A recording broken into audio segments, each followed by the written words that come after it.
Finish getting ready with me while we talk about the key foundations or focuses if you want to be making $10,000 to $20,000 a month in your coaching business. So I teach this inside of my program called the Business Elevation Portal, and it's really my framework for consistent 5-figure to even multi-5-figure cash months. So the first focus that you're really going to want to dial in on is your clarity. And what I mean by clarity is having clarity in who your ideal client is and the problem that you're helping your ideal client to solve. So this way, you're actually able to create everything that you want to create, marketing, sales, like content, everything. It needs to start with you having the clarity around who you're helping, why you help them, and your offers, right? How you actually are going to help them solve their problem. And this could also look like you having multiple different offers in what I like to call a product suite, right? For people to come in at different stages of their journey. What you don't want to do is have one offer and have it be like a kitchen sink offer that would actually confuse your audience, especially if you have a wider range of ideal clients. So for an example, I help women in their businesses who are wanting to grow and scale online all the way from beginning to creating millions and millions of dollars and running 7-figure online companies. I do so because I'm very specific in the clarity I have and how I help, right? I help you with your launching, your marketing, your messaging, creating and developing offers, like every piece of the puzzle I help you with. And then they're just going to be different focuses for different levels of business. And I can be very clear with who it is that I'm speaking to in different pieces of my content. So you can see how I even started this TikTok with, hey, these are going to be the focuses for 10 to 20K months. So if you're already beyond that, you might not necessarily feel like this video is meant for you, and that's totally okay.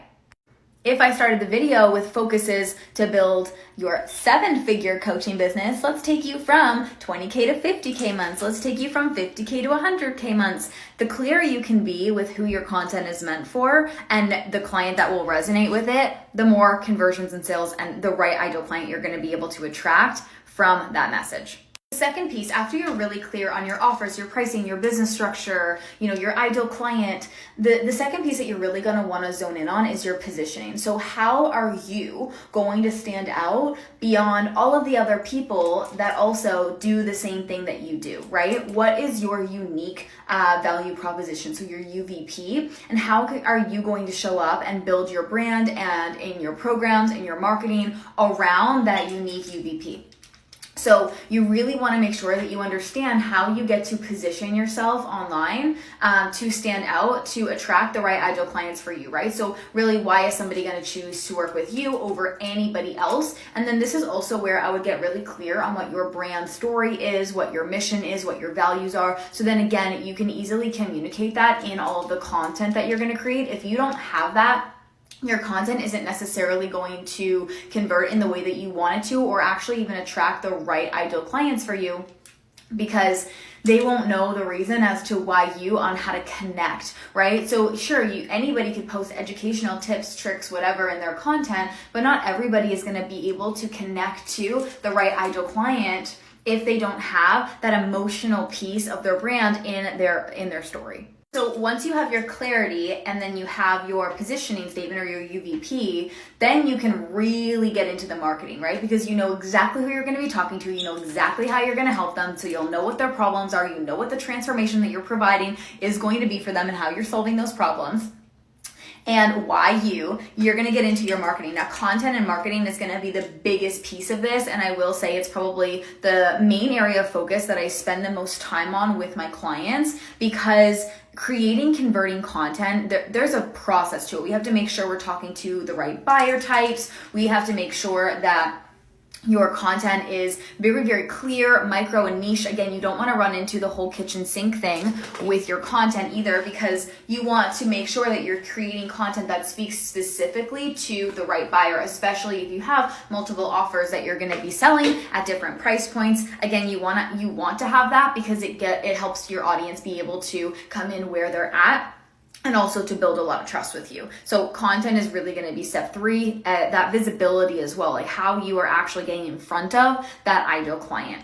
The reason I say marketing and content is typically where I spend most of the time with my clients is because that does a lot of the heavy lifting for your sales, right? If you're experiencing a sales problem right now, I cannot get this piece of hair. If you're experiencing a sales problem right now, it's 9 times out of 10 not an actual sales issue. It's actually an issue with your attraction marketing. And apparently I need to like oil this. Like, why is it squeaking? But it's actually a problem with your marketing. Your marketing should be doing all of the heavy lifting for you so that clients can pre-qualify themselves and understand why they need your program and why you, even before they come in. Or you could even make sales without having to do sales calls or anything like that. So you're creating a lot of audience certainty through your content.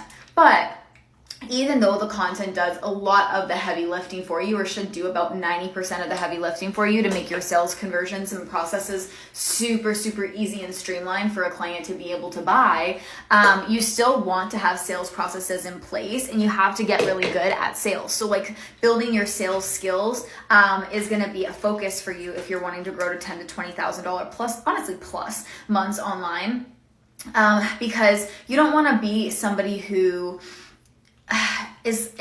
feels like sales are icky or you're selling in an unaligned way. You also want to make sure that, especially if you're dealing with people in like online coaching businesses, people really like heart-led sales, right? They want to feel like they are seen, heard, understood, valued as a client even before they pay you. And so that's what you're really going to want to make sure your sales processes set you up for. And also the fact that you're pre-qualifying and getting the right people in. Even through your marketing, you can do that, but you want to make sure, especially if these people have close proximity to you, that the right people are actually being sold into your program, because you have to think about this too. You don't want to sell to just anybody, even if the content hits, because they just might not necessarily be the right client for you personally. And you don't want to ever get into a situation, because I've been here and it sucks, where you have taken somebody on as a client who maybe you knew wasn't necessarily the right fit for you, but you did it anyways, and it just ends up kind of being a harder relationship to navigate,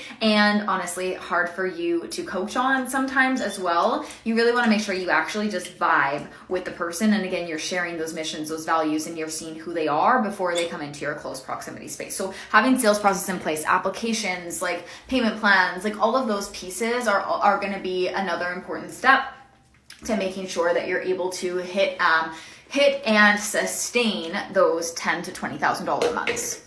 Last piece that I'll talk about is community building, and also client experience, right? You want to make sure that you are networking and building your community, and you are really just building relationships with people online. So yes, your content and your positioning and all of those factors, they're going to play a role. However, you also want to make sure that you are creating a community, because what if you focus on that and you focus on brand, you focus on connection, you're never really going to have to worry too much about sales, because people will want to continue buying from you, especially too if you're providing a really, really good client experience. So you want to make sure that the programs that you have set up, you set them up in a way that a client can get the best results and have the best experience, and you're being able to deliver on the support that was promised in your marketing. I think that's one of the biggest pieces people kind of don't take into consideration, is like they think it sounds really good, their marketing sounds really good, but then when it comes to actually delivering the program, it's something they may have overpromised in their marketing and under-delivered in their coaching experience. And you want to be the other way around. You almost want to a little bit under-promise in your coaching marketing and over deliver in the actual coaching experience with clients, because that's also how you're going to get referrals and repeat buyers and keep clients for the long term. I've had clients that I've been working with now that have continued to re-sign with me for years, 2 years, 3 years plus, that we've been working together, and we develop really incredible relationships. But they've been with me through everything, through price increases, through all of the shifts that I've gone through with my business. But again, the client experience has never wavered, and they've always gotten incredible results. And again, this is why they continue to re-sign. So you want to make sure that you're prioritizing that right from the beginning, because you want to be able to build a really solid reputation online. And like I said, get those referrals. And you might think that the online space is big, but it's actually quite small, and people talk, and there's like people connect, and people know everybody. And so you want to make sure that you're really focused on your reputation. Anyways, membership in my bio. Go and check it out if you're wanting to make more money in your coaching business, and I will see you soon.